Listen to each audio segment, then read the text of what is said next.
morning, adventurers. My name is Ben, and welcome to Morning Show, where I sit around, drink some tea, and talk about TTRPGs. First up for TTRPGs, there we go. Today, we have still the Last Blessing mug. It's going to be this one all week. Again, got it from my party as we finished our 4-year-long campaign. Love it. And inside of it, we still have the Last Blessing tea that they made for me. Gunpowder green and some lemon. Very, very good. Love it, love it, love it. Let's go ahead and let's dive straight on into what we are getting into today. Today, we are in day 2 of Pathfinder, which means we are looking at some major concepts slash themes slash stuff that you need to know about in order to play this game. Now, we are not talking about, like, what is a tabletop game? We're expecting you to know that at this point, okay? So if you don't know what that is, go ahead and find out, and then come on back to watch this here video or listen to this here podcast episode. So I have pulled 4 things that I believe are the biggest things that you kind of need to know about going into playing this game, because they are the things that stuck out to me as I was going through it. Me, somebody who has a good amount of experience playing a few different tabletop games, but particularly 5th edition Dungeons & Dragons, because, again, we are sort of gearing this season towards people who are trying to expand out past 5e and see what there is out there. So, let's go ahead. We're going to run through them real quick here. Not real quick. We're going to run through them in order. I'm going to talk about them as I get to them. So, first things first. The first one that really sort of jumped out at me was the feats section, the feats available to you as a Pathfinder 2e player. So the way that Pathfinder works is it basically is super customizable as you build your character out. There are so many options for you to have in there. There are some subclasses, if you can call them that. They're kind of like mini specializations within classes, but you don't go in and you don't get, lore bard and berserker barbarian and that kind of thing. Instead, what you get the ability to do a series of different feats as you level up within your class, and that is sort of the goal.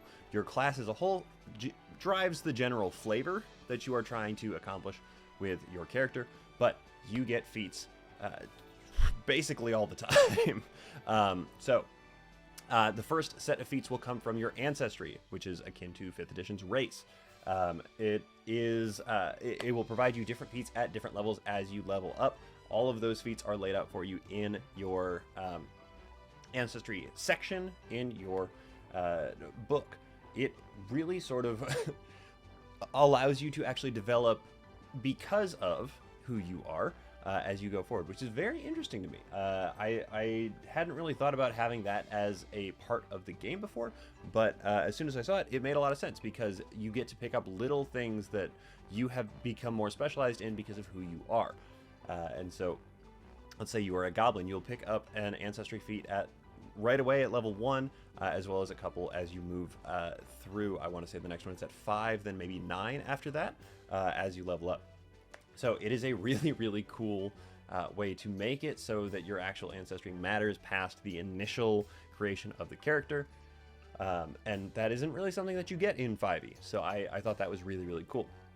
The next ones come from your class. This is where you get to make up your specializations that you want your character to be, because these are all intrinsically related to the actual class. They will build on top of each other. They will be specific for class features, things like that. But it really sort of does allow you to tailor make your character from the class that you are building out of as much as you want to, which is a really cool and interesting way to do it. I like it a lot. It is kind of like a skill tree almost, when you would open up a video game menu, typically an open world RPG, and you see all of the skill trees that you can like buy into. That's the same general concept here across the board with feats, but in particular with your class feats. These are sort of the ones that let you dive into the very specific niche that you want to have your character fill and make them so incredibly good at that thing. The last section of feats is the general feats. You will get these as you level up as well. You work your way up and through, and every time you come to a new level where it says you get a general feat, you go ahead and you flip to the general feat section, you pick one that you have met the prerequisites for and you want. These are the ones that you are probably most familiar with as a 5th edition player, if you are one, because they sort of fill the same gap that feats as a whole in 5e would fill.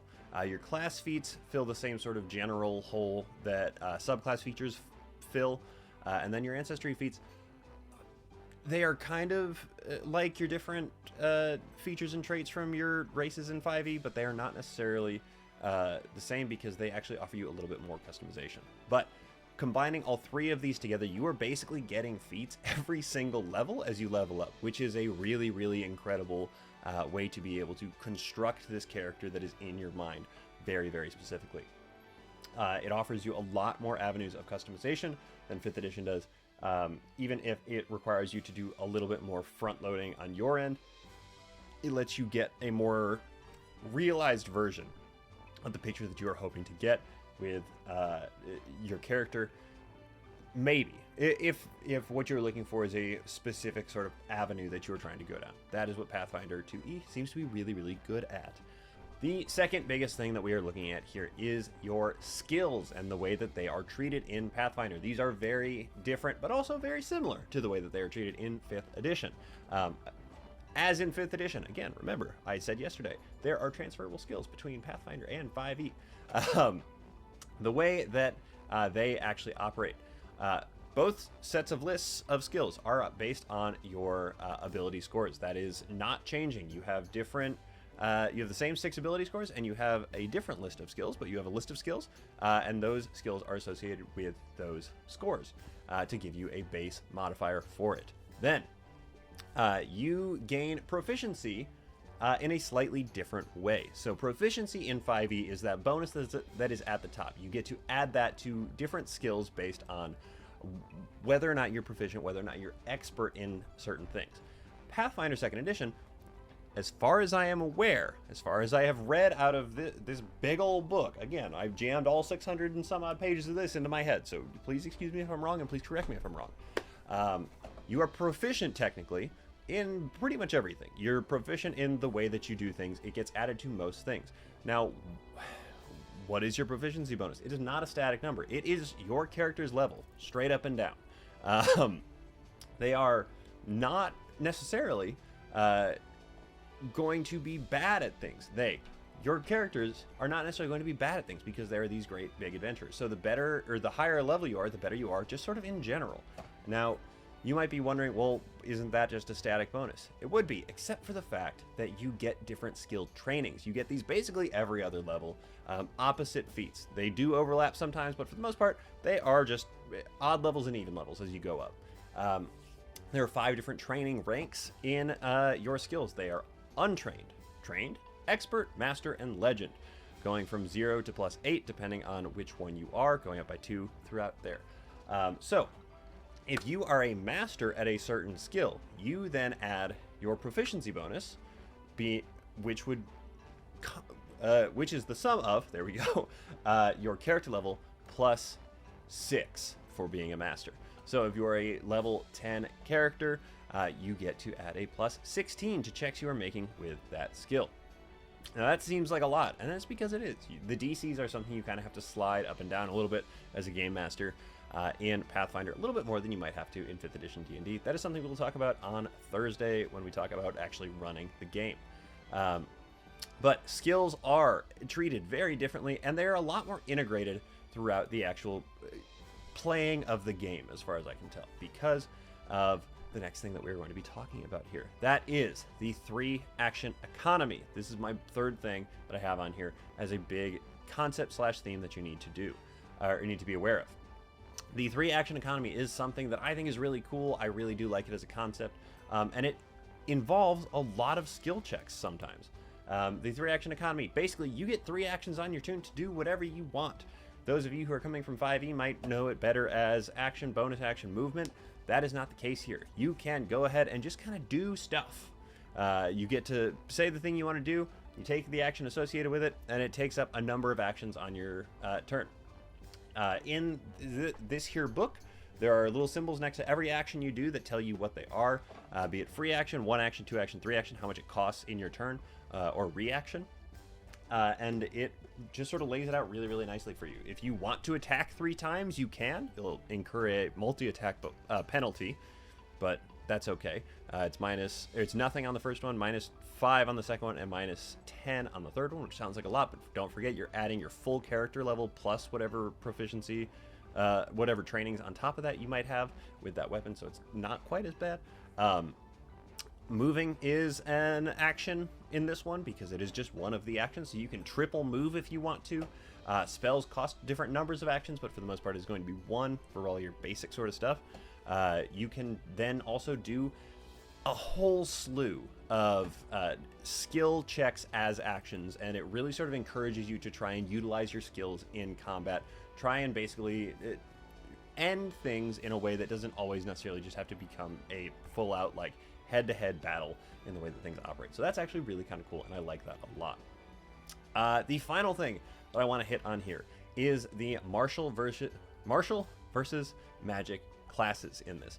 Now, the interesting thing about the way that Pathfinder is set up with the ultimate, like, customization skill tree kind of things that they have going on here is that you actually can cast spells basically as anybody if you want. Obviously, there are some that are going to be significantly better than others at it, but for the most part, you have the ability to pick up spells as just about any character, which is really cool, and something that I think is actually lacking in 5e, because unless you are a specific kind of fighter or rogue, you just don't get access to spells without going out of your way to get it. You can get it in natural character progression in Pathfinder, which is really cool to me. You don't have to do that, obviously, but you are more than welcome to. Now, 5e is balanced more towards spellcasters. It is power scaled more towards spellcasters. They get a little bit more because they can go ahead and pull out these massive damage-dealing spells. They can do these in world-changing things, and by the end of it, fighters can hit people 4 times. So the imbalance there is a little interesting, a little funky. Now, Pathfinder, on the other hand, in my mind at least, is geared far and away more towards marshals. Marshals being your people that hit things with sticks, for the most part. That is not necessarily true. There is ample amounts of magic in there for all of you caster types, but the magic system I don't love. It's not my favorite. It is an interesting, weird combination of things. You have to prepare certain things at levels, or if you're a wizard, you have to, like, lock spells to spell slots, and it's clunky, and I don't love it. From what I understand, it's very similar to early D&D spell systems, and it doesn't work for me. I'm not a fan of that, but that's okay, because you still get these really amazing spells that can do really amazing things. But martial characters seem to get a little bit more than they would in the 5th edition sphere. So if you're somebody who prefers to play that tank, who prefers to be on the front lines, going head-to-head with people, Pathfinder is actually probably a better game for you, because you just get the ability to do a little bit more with what you are given in Pathfinder than you do necessarily in 5e. So that is what I have to say about that. And that brings us to the end of day 2 of Pathfinder Week here. Thank you guys so much for tuning in. I am having a great time talking about this game, even if I am stumbling over myself trying to do it, because I have just learned how it works from a book, not actually getting to play it. But I appreciate you guys sticking with me. Again, if I got anything wrong here, please correct me in the comments, because I want to learn as bad as I want everybody else to be able to learn. So if I say something and you're like, well, that's not quite how that works, go ahead and write a comment for me about it, because I am trying to pick up this game as well as a bunch of other games at the same time that I am also very excited about. So thank you guys so much for hanging with me on that. I forgot to say yesterday, and I think on the pilot too, if you're enjoying what I'm doing here, go ahead and consider subscribing to the channel, either on whatever podcasting platform you have, or on YouTube if you're on YouTube. It really helps me out. It's the best way to support the show if that is what you are interested in going ahead and doing. But that is everything I have for you guys. So with all that said, don't forget, everybody, drink tea, play TTRPGs, and keep on rolling.